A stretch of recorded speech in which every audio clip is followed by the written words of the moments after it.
Hello there folks, welcome back to the Chap's Guide. My name is Ash and I am your host on this journey through men's style, self-development and personal grooming. Now today I'm bringing you a report of a recent visit which I undertook with a number of viewers of this channel when we together, as members of the Nirvana Club, as we are now called, took a visit to the Trickers shoe factory in Northamptonshire. In fact, in the town of Northampton, in England. So I'm going to talk to you today about how that went, how the tour went, what we learned, and obviously I came away with something a little special from the factory shop. And if you're thinking about also going to Northampton, maybe visiting a factory shop or two, because there are quite a few there, I can give you some tips and perhaps some advice which may be beneficial to you. So first of all, just to let you know, how did I end up going on this factory tour of the famous Trickers shoe factory? Well, basically, I wrote to them and I asked if it was possible to do that, because I know many of the factories, they do encourage people to get in touch, to go on tours around the factory. It encourages this community of enthusiasts who enjoy and love the whole men's and ladies shoe world, and you know, these are very expensive luxury items with an incredible amount of skill that goes into making them, so many people appreciate that, and I can absolutely vouch for the fact that when you see them being made, you have a totally different appreciation of what really good shoes are all about. So what did I know about this? Why did I pick Trickers? Well, I was fundamentally aware of Trickers as being one of the, I was going to say this country's leading shoe manufacturers, but actually by definition of saying that, what I can say is the world's leading shoe manufacturers. Trickers are very famous in so much as, let me tell you, they have been around since, hang on, let me tell you their name, 1829 was when the brand was founded by, I believe it was a chap called Joseph Tricker, and they are still in ownership of the founding family. So they are a family-owned business right from the very conception of the company right up to the modern day. And, you know, they claim, and I can't, you know, I don't know if it's possible to sort of underwrite the claim, but they claim to be the oldest shoemaker still in operation in the UK today. And having been around the factory, which I believe is the original factory, still in operation, you can see the evidence of those nearly 2 centuries rolling by, nearly 2 centuries of activity in the same place. They are most famous, I think, in the modern shoe era for their country style footwear. Now, they make footwear from all different genres of footwear. You know, they have city shoes, ladies shoes, but the type of shoe or boot which I have here on the table is the country style boot. And when I think of Tricker, this is what comes to my mind immediately. A country, big, solid, robust, tough, you know, monstrous pair of boots which will see you through life and take on any obstacle or challenge that crosses its path. So that's very much how I thought of Tricker. Of course, I've walked past their shop on Jermyn Street in London many times, and you look in through the window, and what greets you is this absolute manifestation of what you picture traditional men's footwear. You know, lots of wood, quite dark and dingy in there, a bit of a gentleman's club theme going on. And it really kind of, that's what the brand is all about. It is very much traditional and so on. So I wrote to them and said, love to come, you know, we've got this Nirvana Club of like-minded men who are sartorially minded, can we come? 5 people only are allowed on the factory tour.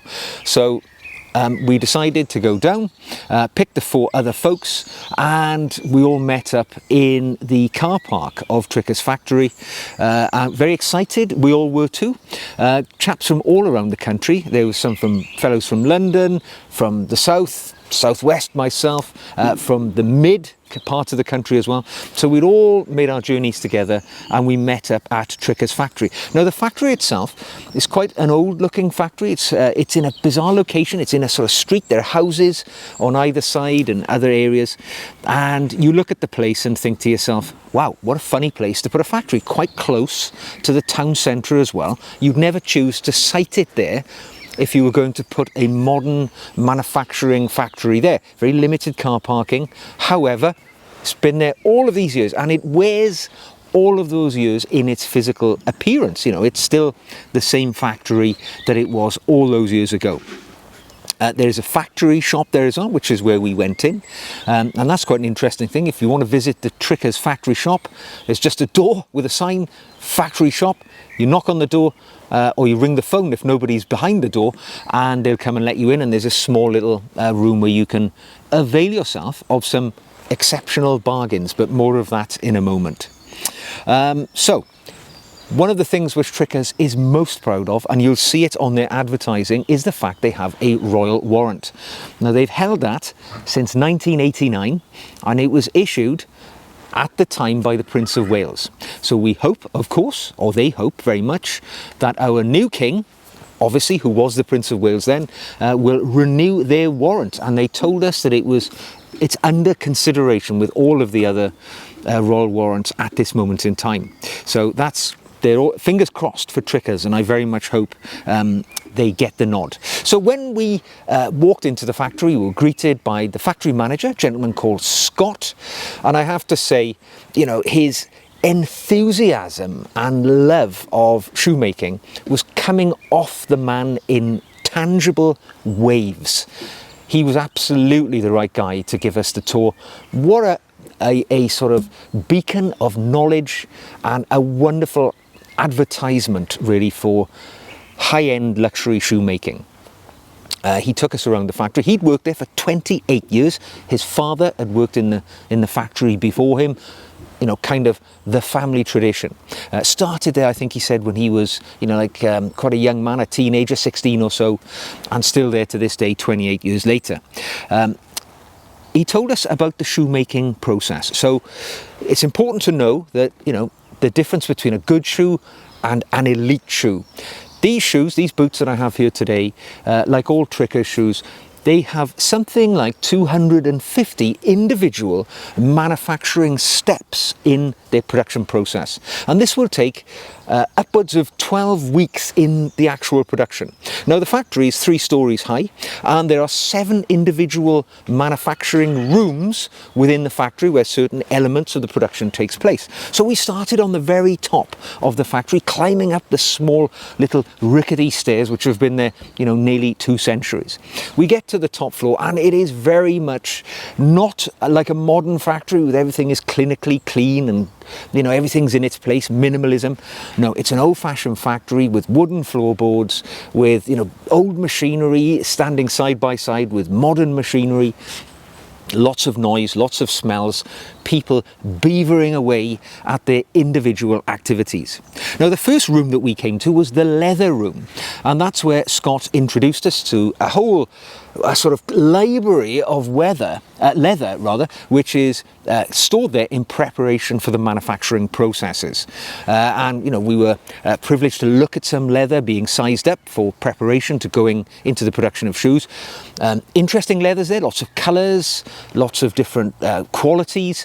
He himself preferred kudu leather. I'd never heard of kudu up to that point. It is a form of antelope which has very favourable qualities in the manufacturing process, and they make a number of boots and shoes out of this kudu leather. He was wearing a pair of boots himself, our man Scott was, and he waxed lyrical about how the leather is remarkably buttery soft, extremely resilient, and has a certain quality and personality in comparison to other leathers. So that was quite fascinating. Then we walked through and we walked into the sort of top floor of the factory still, and that was the clicking area. So that's where the leathers are taken for the first step in the manufacturing process. So the leathers are laid out, and then the templates for the individual parts of the shoe are pressed out using super sharp knives, or sort of templated knives,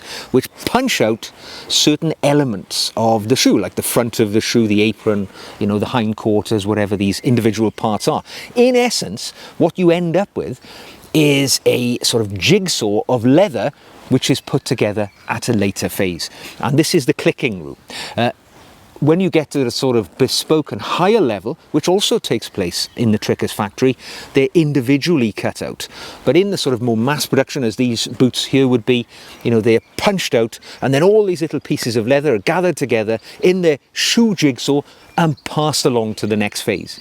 Now, when we were up on the top floor, we were taken through to the repairs and bespoke section of the Trickers shoe factory. I wasn't even aware that Trickers do bespoke shoes. If you're interested, starting price about £3,500. And for that, the bespoke shoe expert will come to your home. They will meet you in the factory or meet you in the shop in Jermyn Street in London. They will measure your foot. A last, the shaped wooden centre part will be made, and then the shoe constructed around the exact replica of your foot. So this is how you get, you know, this perfect shoe which fits your foot in every appreciable way. It's a fascinating way of seeing it, and of course it's the height of skill for the shoemaker. Our host Scott told us that he was I think it was a master bespoke shoemaker. So he had been in the business that long, he'd achieved that level of competency. And he showed us some of the lasts. They were fascinating. We saw some of the processes being undertaken by the bespoke shoemakers who were working away at the time. Also in this area, repairs are undertaken. So the beauty of a high quality shoe, of course, particularly Goodyear welted, is that when the shoe or the sole wears out, it can be sent back to the factory and a refurbishment can be undertaken. The sole is removed, all the other elements which go along with that are removed and they are replaced. So in essence, when the bit which, you know, with the rubber meets the road wears out, you send it into the factory, they replace everything that's worn out, and you get a fabulous, almost new pair of shoes back. Now I posed the question to Scott at this point, how long, bearing in mind that process can be repeated over and over again, how long would you expect a pair of, say, Trickers boots like this to last if you avail yourself of the refurbishment process? And he said, we often see shoes and boots coming in which are at least 40 years old. For me, as a 54-year-old guy, these could be a pair of shoes which literally last me for the rest of my life. So quite fascinating. So having left the repairs and bespoke section, we move down to the next floor, into the closing section. That's where all of these individual parts, which we had seen being punched out in the clicking section, make their way along, and that's where the jigsaw effectively is put back together with the incredibly skilled people operating the sewing machines, where they stitch them together and they start to form what is recognizable as the beginning of the pair of shoes. Already numerous steps in the production process has taken place, but now we're getting to a point where, you know, they kind of start to look like shoes. And, you know, there were people there punching the holes, for instance, in the leather for the broguing and things like that. And the stitching is something which, it sounds relatively straightforward, but it must take years and years of skill to get to that level of competency for the folks working in that area. After the upper has been largely stitched together, we move into the lasting section, where at this point, what we have in production is ready to be stretched over a last, and this is where they take on their individual sizes. So we watched in awe as a gentleman, placed the upper over the last, and the machine tugged it all together, squeezed it tight, and sort of pressed it into what was starting to look like a pair of shoes, albeit without a sole or anything like that at the moment. Amazing to think that lots of hand-eye coordination is done here, matching everything up, making sure that each shoe which is, let's not forget, an individual entity comes together in the end to make a perfectly matched pair. So everything has to be just so. And throughout the whole process, the thing that struck me repeatedly is that the human involvement here is massive. It's not pushing through a production line with robots making it. This is human beings, human hands, human eyes making everything. Very, very man intensive, or not man and women, but you know what I mean, human being intensive to produce something which is exquisitely artisanally created and something that could not be replicated on a huge scale. You know, relatively small numbers, batches of these different shoes, boots and so on making their way through. So after the lasting stage, we went into another room, which was the welting room. This is where the sole starts to get ready, or the shoe boot starts to get ready to receive its sole. The welting sewn around the base of the upper, ready for the sole to be put on it. We also saw the soles being prepared with caulking being placed into the shoe bed, which is of course what makes the shoe form around the foot, be comfortable and robust and solid, with the shank put in there as well to give it an element of rigidity. They even use their own waxed thread, which, you know, puts it all, sews it all together. There was an incredible level of intricate attention to detail, which I found very, very impressive indeed. And eventually then the sole, having been stuck onto the base, is sewn on onto the Goodyear welt. And again, we watched this being done, saw a gentleman doing it with such almost ease of simplicity. It looked as if he had no effort at all in the process. But then when you speak to the gentleman, he told us he'd worked there since he was 16 and now he was 64. A whole working life invested in acquiring the skill to do something so well that, to me, an observer, it looked effortless, but in reality it was incredibly complex and difficult task to undertake, which you can only get through more than 50 years of skill, knowledge and ability. Absolutely amazing. Then we went through to the finishing room. Now this is where our boot or shoe, which is largely constructed, now gets ready to take on its finer polished elements. And this was an interesting area, in fact, where he took us through, and there was a machine which Scott described to us as being the most dangerous machine in the factory, which is basically a spinning blade which is used to finish the sole. Because if you can imagine, the sole has quite a bit of excess around the outside when it's initially put on, so it goes on this machine and it trims off the unnecessary bits around the outside. Incredibly dangerous because it can't be guarded. Again, it's all done with hand-eye coordination. And as if to prove the point, Scott introduced us to one of the employees who held his hand up to demonstrate to us the danger of this machine, because he was missing a finger and, you know, a couple of parts of other fingers. And as the gentleman himself said, he learned the hard way just how dangerous that machine was. So it really brought it home to me. These people suffer for the art and the skill that they have obtained on our behalf, and, you know, to make us enjoy wearing their footwear in the future. Incredible stuff. And again, you know, all perfectly matched, with the human eye being the mechanism by which it is done. In the shoe room, the final area that we went into, this was where the shoes were being cleaned. There was even an area where a gentleman was polishing them up to a fine buff, mirror shine, the sort of city shoes, and they were absolutely beautiful, I have to say, the ones which we witnessed. Very good. Burnishing was being applied to the footwear, which requires that. So, you know, a little bit of I think they described it as a bruised effect to the leather to make it look a little more characterful. And that was quite fascinating to see how it's done, you know, by pushing it up against the buffing wheel to get it just right. Quality control, huge thing within this type of work, because there is so much human involvement here. There's going to be variation. So the supervisor of the shoe room carries out a visual QC of everything that goes through, and then another chap checks it again a second time, so that perfection is achieved before the shoe goes into the box. It was a fascinating opportunity to follow the life of an elite level shoe being constructed right through to its finished processes. It was a really interesting to see the wide cross sections of this factory, and the feel I got from it. I think Scott said there were like 87 people working in this factory today, and it's almost like a family feel. Everybody knows each other, what they're doing, what they're getting on with. As you can imagine, many have worked there for an entire working life, so the relationship builds up, this family feel. I can imagine, everybody looks out for each other, the personalities will be well known.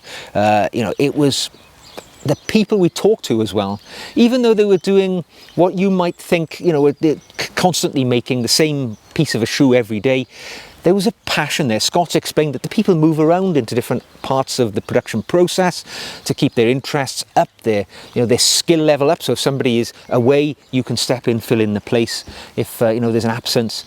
And they had a genuine, absolute passion for the work that they were undertaking. Really, really interesting. I mean, having reflected on it now for some time after we've left, I cannot see how you could create a better shoe in the world today other than in a process like this, where the love, attention, the expertise, the skill level is all applied to make sure that the shoe that you buy is the best that it can be for the price point that you're paying. Now, one thing did come to our attention as we were going through. It was mentioned more than once, and it was obvious to us that there were machines laying idle. Scott told us that there were people, they were struggling to find a little bit of work for folks to do at this moment because they're not maybe overwhelmed with orders. I recently read an article in the Times newspaper which stated that trickers were perhaps in an element of danger because they were perhaps not receiving the orders that would be necessary to keep them as a going concern, long into the future. My advice for you, if you're thinking about buying a pair of elite level country style boots or shoes or whatever it is, take a look at Trickers. It may be a brand that if we don't use it, we may lose it at some point in the future. So, in conclusion, just to round up, it was an amazing experience just to be enthused by the high quality of manufacturing of shoes, which I now feel very privileged to have brought into my collection. Now, why haven't I ever owned a pair of Tricker shoes before? Well, basically, the cost has always been something of a bar to membership of that club. However, the great advantage of visiting the factory is that you can take advantage of the factory store.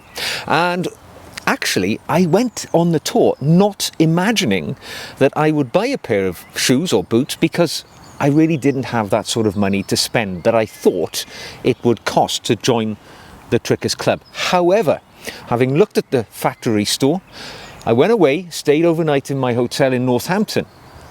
Had a great evening chatting with the fellows who came on the tour with me, because quite a few of us stayed in the hotel. Slept on it, and the next morning I was right back at the factory, and I selected this pair of Trickers Malton boots. Now, they are very traditionally in appearance, obviously a pair of Trickers, and I'm going to do a full review of these boots, an unboxing so to speak, in the next video in this series. So if you've enjoyed this video, hearing about the Trickers factory experience, I'll tell you more about these boots particularly in my next video. But what I really liked about these boots is that they're so clearly from the Trickers DNA of the country boot, and it's just something that I could see that would fit very nicely into my collection, with a full rugged commando sole and everything that goes with the country life. It was perfect for me. The other big advantage, the price point. Now, this pair of boots, the Maltons, are £595, which is ordinarily well beyond my ability for footwear. However, in the factory store, £345. So a 42% saving just by buying them in the store. And seeing these boots being made just a few feet away, I felt incredibly confident and comfortable in investing the most money I've ever paid for a pair of shoes or boots into these here, because I know they were made not just with high quality, great professionalism, but with love as well. So there we go. I'll tell you more about these boots and why I picked them in my next video, which you'll see coming along soon. If you've enjoyed today's video, I would encourage you to give the video a thumbs up or click the subscribe button if you'd like to see my future content along these same lines. I've got a fair bit of shoe stuff coming up quite soon. If you'd like to practically support the channel, you could leave me a comment in the comment section below, drop me an email, ask me a question directly and I'll try and help. You can practically support us by buying me a coffee, which is an inexpensive one-off thing, or you can become a patron. And I make additional video content, especially for my patrons each and every week. And you get to hear first about all of the things like the factory tour, which I arranged. And I think pretty much everybody on the tour with me was a patron too. So there are certain advantages in supporting the channel in that way. And to find out how to get in on all that, the links are in the show notes below. So until the next time, stride out in your world with a solid pair of robust boots that'll protect you from any eventuality you'll encounter in life. And I'll see you again very soon